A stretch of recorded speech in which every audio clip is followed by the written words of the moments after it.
Vote വേണം, എന്നാലോ ഒപ്പം നിന്നിട്ടുള്ള ഫോട്ടോ പറ്റൂല.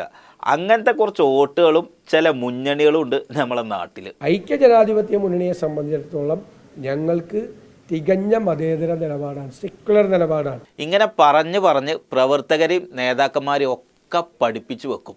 പക്ഷെ 4 മൈക്ക് കണ്ടാൽ ചിലരതങ്ങോട്ട് മറന്നു പോവുകയാണ്. അവസാനമില്ലാത്ത വ്യവഹാരമായിട്ട് അത് പോകരുത്. സതീശേട്ടൻ മാത്രമല്ല, ബാക്കിയുള്ളവരെയും ഇങ്ങനെ തന്നെ പറയാൻ വേണ്ടി പഠിപ്പിച്ചു. തിരിച്ചും മറിച്ചും ചോദ്യങ്ങൾ ചോദിക്കും. അതുകൊണ്ട് ചോദ്യങ്ങൾ ശ്രദ്ധിച്ച് കേട്ട് മനസ്സിലാക്കിയ ശേഷമേ ഉത്തരം പറയാവൂ. ഇനി അങ്ങോട്ട് നിങ്ങൾ അറിയേണ്ടതും അറിയേണ്ടാത്തതുമായ പല കാര്യങ്ങളുണ്ടാകും. അതിലറിയേണ്ടത് അതെന്താണെന്ന് മനസ്സിലാക്കി അതനുസരിച്ച് പ്രവർത്തിക്കുക. അറിയാൻ പാടില്ലാത്തത് അറിയാൻ ശ്രമിക്കരുത്. ചില നേതാക്കൾക്ക് ആരൊക്കെ എന്തൊക്കെ പഠിപ്പിച്ചു കൊടുത്താലും മനസ്സിലുള്ളത് ഇങ്ങോട്ട് പുറത്ത് ചാടും. എന്തൊക്കെ സംഭവിച്ചാലും നമ്മൾ പറയുന്നതിൽ നിന്ന് നമ്മൾ മാറരുത്. ഞാൻ തുറന്നു പറയാം. വോട്ട് വാങ്ങിയാലും വാങ്ങിയ വോട്ടിനെ പറ്റി പുറത്ത് പറയരുത് എന്ന് പറഞ്ഞു കൊടുത്ത് പുറത്തിറക്കുന്നതാണ്. പക്ഷെ കെ മുരളീധരന് കിട്ടിയ വോട്ടിൻ്റെ ചരിത്രം മറക്കാൻ പറ്റൂല. 2019 വെൽഫെയർ പാർട്ടി എടുത്ത തീരുമാനം ഇന്ത്യ എല്ലായിടത്തും കോൺഗ്രസ് നേതൃത്വത്തിലുള്ള മുന്നണിയെ പിന്താങ്ങാനാണ്. ഇതിങ്ങോട്ട് കേട്ടതും വിജയരാഘവൻ സഖാവ് ഇപ്പം എങ്ങനെയുണ്ട്, കള്ളി വെളിച്ചത്തായില്ലേ എന്നുള്ള ലൈനായി. ഞാൻ തുറന്നു പറയാം. വിജയരാഘവൻ പറഞ്ഞത് പച്ച കള്ളാണ് എന്ന് വരുത്തി തീർക്കാൻ വേണ്ടി ആവത് പണിയെടുത്ത് നടക്കുകയായിരുന്നു കോൺഗ്രസ്സുകാർ.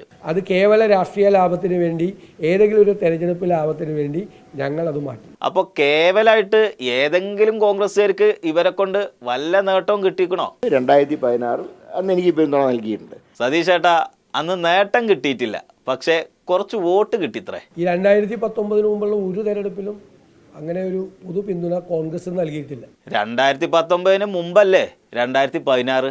2016 കഴിഞ്ഞിട്ടല്ലേ മുരളിയേട്ടാ 2019? 2016 അന്ന് എനിക്ക് പിന്തുണ നൽകിയിട്ടുണ്ട്. സതീഷ് ചേട്ടാ, ഒന്ന് ആലോചിച്ച് നോക്കുകയാണെ, ചിലപ്പോൾ നിങ്ങൾ മറന്നതാണെങ്കിലോ? ചിലപ്പോൾ ഒരു 4-5 സ്ഥാനാർത്ഥികളെ ആർക്കെങ്കിലും ഒരു മുന്നണിയിൽ കൊടുത്തു കാണാം. ആ കൂട്ടത്തിൽ വട്ടിയൂർക്കാവിൽ പിന്തുണ കൊടുത്തിട്ടുണ്ടോ എന്ന് എനിക്കറിയില്ല. 2016 അന്ന് എനിക്ക് പിന്തുണ നൽകിയിട്ടുണ്ട്. അപ്പോൾ അത് ഉറപ്പിക്കാം. ജമാഅത്തെ ഇസ്ലാമിയുടെ പിന്തുണ ലഭിച്ചിരുന്നു എന്നുള്ള വെളിപ്പെടുത്തൽ വളരെ ഗൗരവമായിട്ട് കാണേണ്ടതാണ്. അപ്പോൾ ഗൗരവമായിട്ട് എടുക്കണുണ്ടോ?